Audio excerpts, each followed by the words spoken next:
Welcome to the Slop Farm. Enjoy the video. In this video, I will show you how to make incredibly creamy mac and cheese step by step. First, let's prepare our pasta. You'll want to use about 1 pound of your favorite shape like elbow macaroni or shells. Cook it al dente, which means it should still have a slight bite.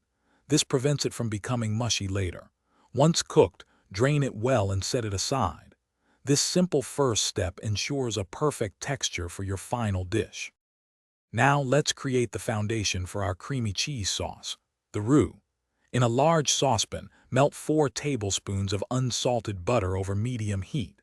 Once melted, whisk in 4 tablespoons of all-purpose flour. Continue whisking for about 1 to 2 minutes.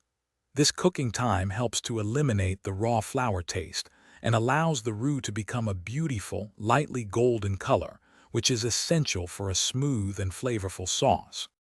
With our roux ready, it's time to build that luscious cheese sauce.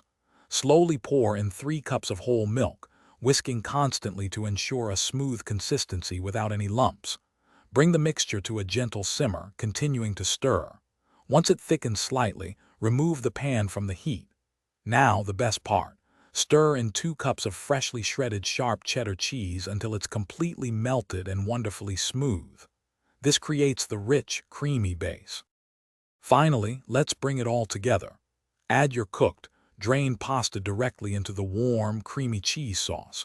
Gently fold the pasta into the sauce, ensuring every single piece is thoroughly coated with that delicious, rich goodness.